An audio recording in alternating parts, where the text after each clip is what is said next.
They're not into the transgender operations. They're not into men playing in women's sports.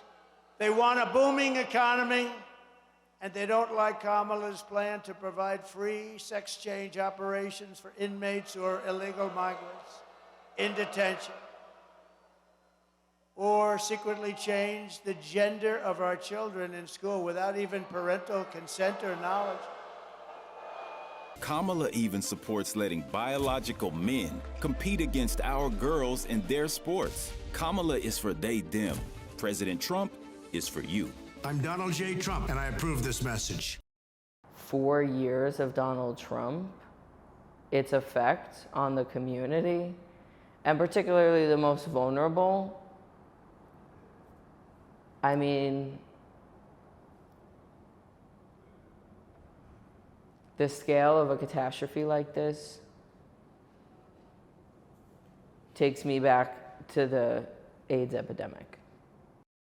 I don't think that I would be here today for this interview if I wasn't receiving the care that I do receive today.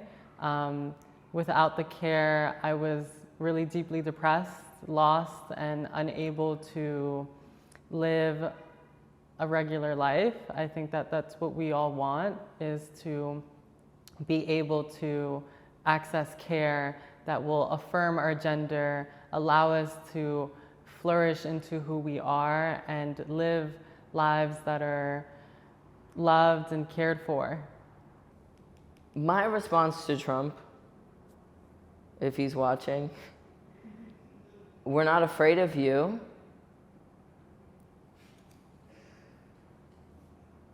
And we will become stronger when you're gone.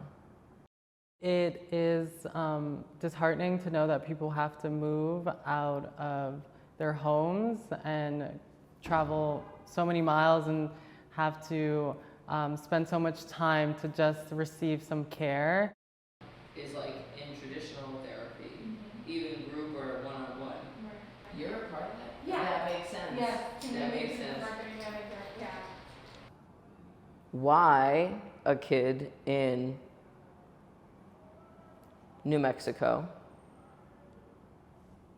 can get access to gender-affirming care and that same child in South Carolina not?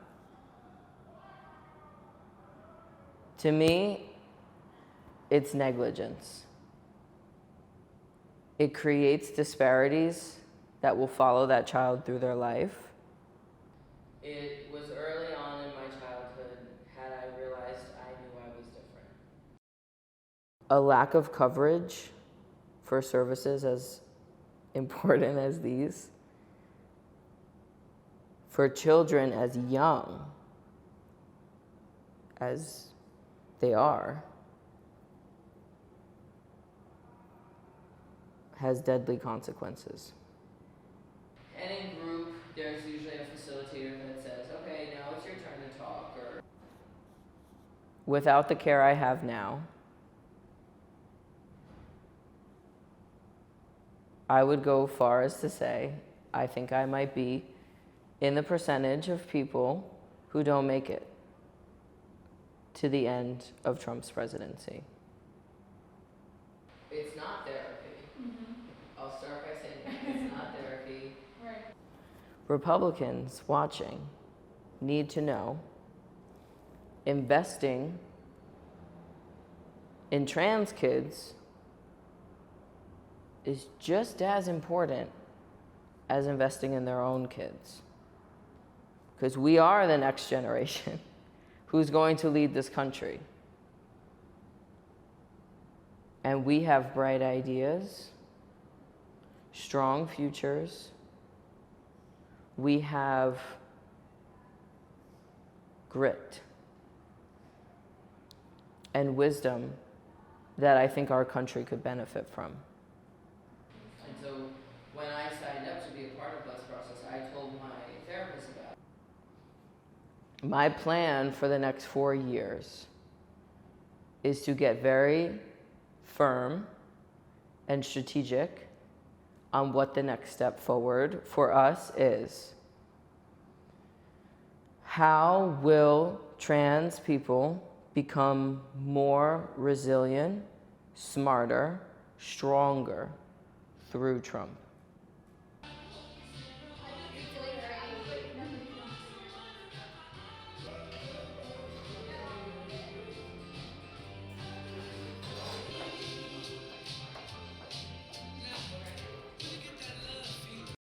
Yeah, when a president like that, or a president-to-be, speaks about taking away some of our healthcare rights, it is just disheartening.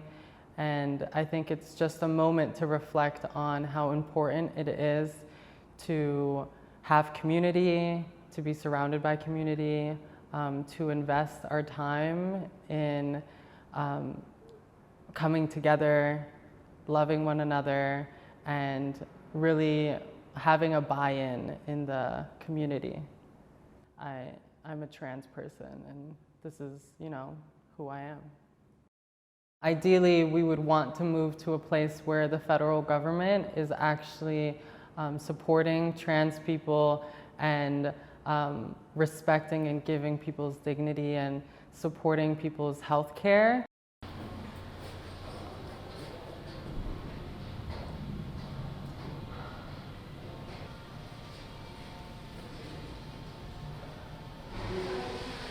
We all have power, and we all need to continue to support one another. We need to continue to build community with one another, to love and support one another, because without that, there's a sense of isolation, and we want to really continue to be a state or a country that is about acceptance, love, care, and really allowing folks to live full and beautiful lives.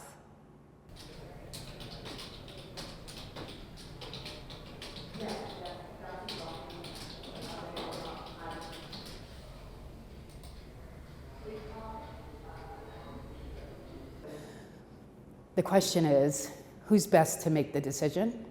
It's the individual that's best to make the decision about their access and their doctor or whomever they're trying to access support from.